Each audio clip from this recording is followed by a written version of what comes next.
Broadcasting live from the Newsmax studios, this is the Steve Malzberg Show. Be a part of the action by calling 855-777-9660. That's 855-777-9660. Or email Steve at malzbergshow@newsmax.com. Here is Steve Malzberg.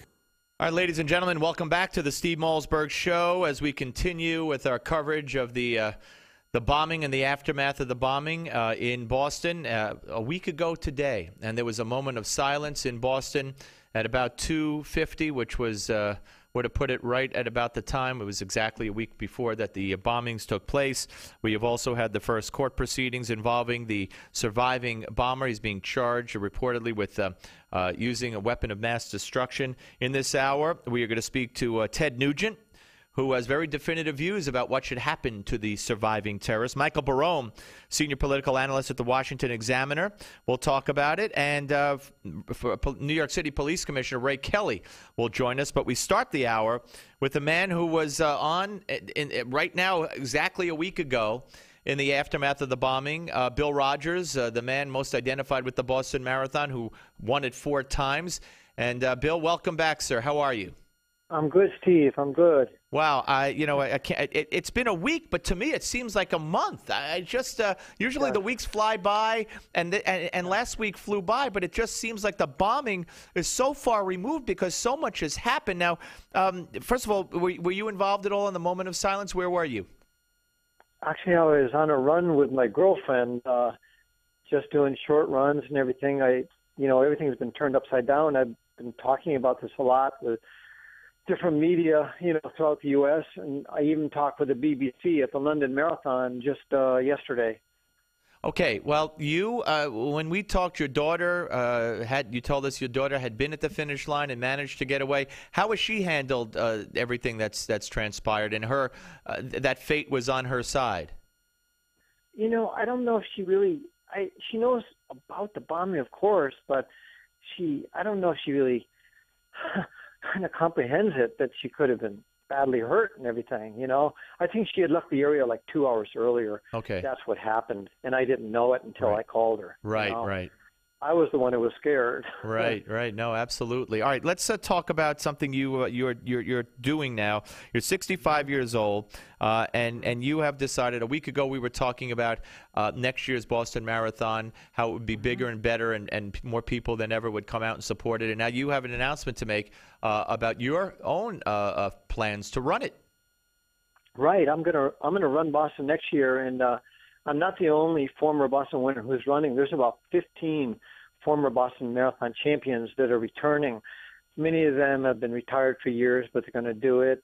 They're going to run it, to support the marathon and the city of Boston and the U.S. And so that was organized by Amby Burfoot, my old Wesleyan University teammate, who won it in 1968 and ran this year for his 45th anniversary. Wow. He got stopped just before the finish.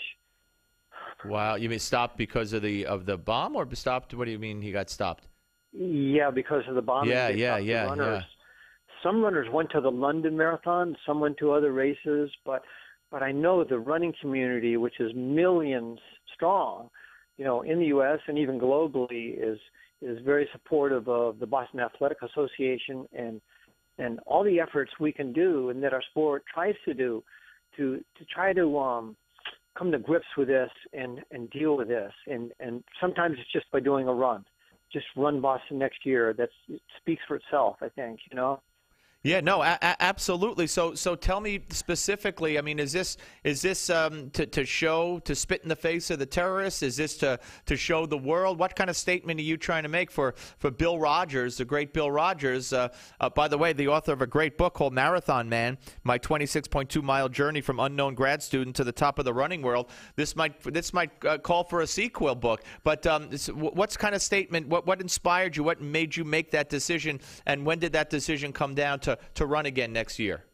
It was very shortly after the bombings. I immediately thought of that, and that's the way runners are.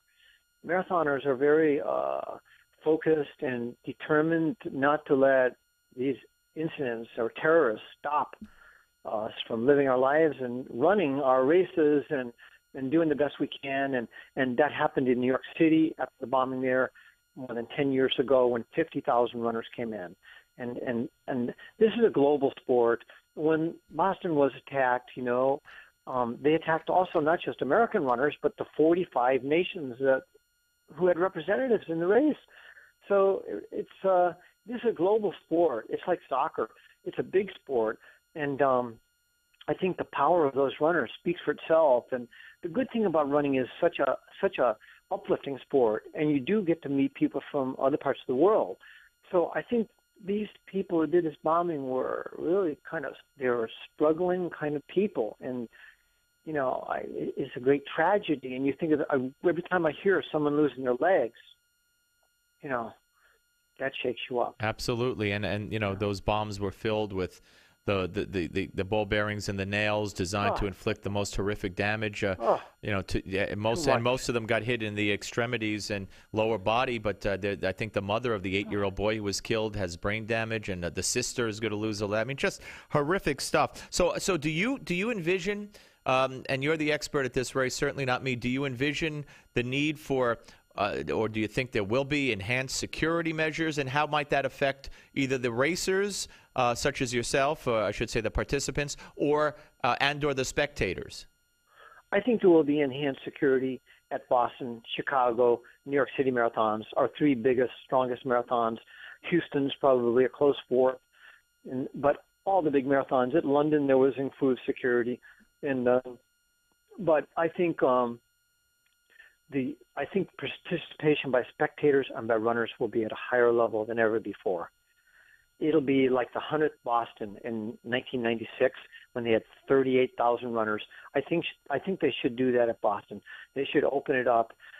They can't probably get too many more people than that along the roads going into Boston. If the runners were allowed to do that, you'd probably have 100,000 or more runners, running Boston. It would be. Something. I know Bill, and we're talking to Bill Rodgers, the great, legendary Bill Rodgers, 4-time winner of the Boston Marathon, 4-time winner of the New York Marathon, Olympic record holder, all kinds of honors, and of course the author of Marathon Man, which is a brand new book out now. But let me ask you this: your brother Charlie, he's never run a marathon, and now I'm hearing that he might run along or try to. When I say alongside you, I don't know how long he'll last alongside you, but he's going to join you in that race reportedly. Is that true? He said he was going to do it. He's going to try it. He's a year older than me, and he doesn't have the background I have, but I know he could do it. You know what I think is going to happen, Steve? We're all going to be like a team on the starting line. It's going to be one giant team, and runners have this spirit and this focus, and we work together. There's a competitive side, but there's a great camaraderie side to this sport, and all the Boston Marathon champions will be there. And I've gotten emails from people around the country who haven't run it in years, who want to come to Boston. They want to run Boston because of this. Sure, it has meaning. Might you wear some kind of memorial patch, or might every runner be given one? Or if they're not, might you do something on your own? Or have you thought about that? Yes, and I'm not sure what is going to be done by the marathoners yet, but I'm sure this is going to be a momentous race. Yeah. Because of what happened, what they did to these innocent people. These people are just, they're innocent, and so we will definitely stand up. We're going to run the race. I might have to walk it a little bit, but I'm going to make it. That's all right. That's all right. We all will. Listen, Bill, God bless you, sir. Thank you for your time, and stay strong. We'll speak to you, certainly, if not sooner, in the lead up to that race, and talk to you about it. All right. I appreciate you, sir. Thanks a lot, Steve. We're going to do it for sure. You got it. Bill Rodgers, thank you. The legendary Bill Rodgers, ladies and gentlemen.